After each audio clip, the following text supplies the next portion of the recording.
Hello again, it's Joey John Maguire. I'm in my newfound pub in South Kensington, the Zetland Arms. Wonderful Victorian oldie worldy pub, well run, very well run in fact. Always busy by the look of it. This is my second time here. And it's well packed and it's New Year's Day. So there you go, and it was getting on to being full when I walked in at 12 o'clock when it had just opened.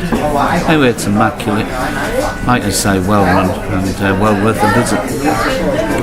I'm about to recite my last poem in my latest book, which I started about 3 or 4 weeks ago. It's called Killing Time by Joey John Maguire. And the new book has a front cover, but no poem yet. Let's see if I can do this left-handed. Body of poetry, the voice of truth, exposing the lie. Anyway, that's for the future. To end the book, a long poem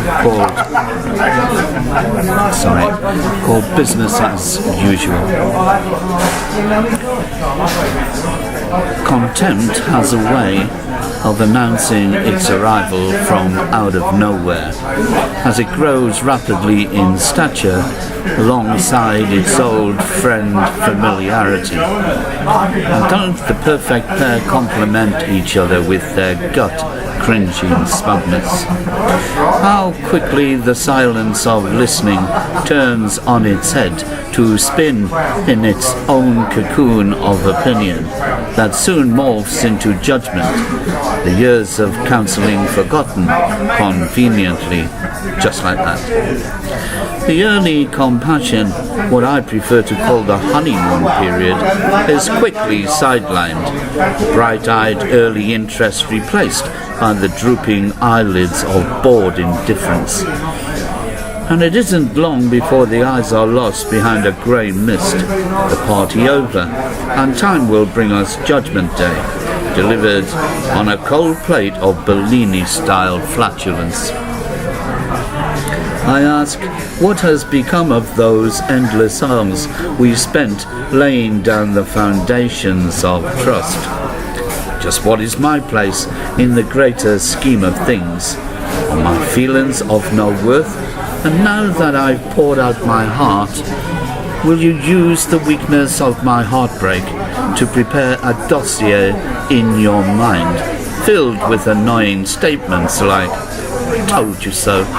If I were you, and I think on reflection you'll find you are wrong, on that or this, or on everything I have ever said or done, or purport to represent.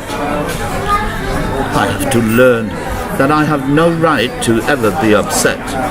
My true feelings being irrelevant, I should curb my tongue and hide any anger, no matter what I'm subjected to. Whipping post, victim, sacrificial lamb.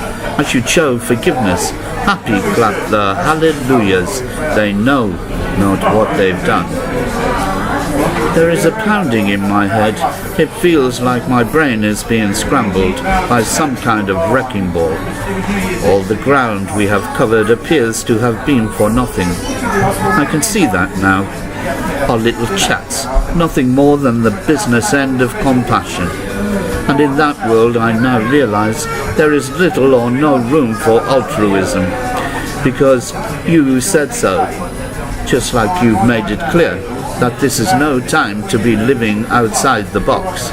It's a cruel, throwaway, fickle world where any sign of creativity is judged to be a sign of not conforming. It is a domain and space occupied by nothing but losers. And don't you forget, it was you who told me so. How did you tell me? When you were careful never to utter the words, I shall tell you.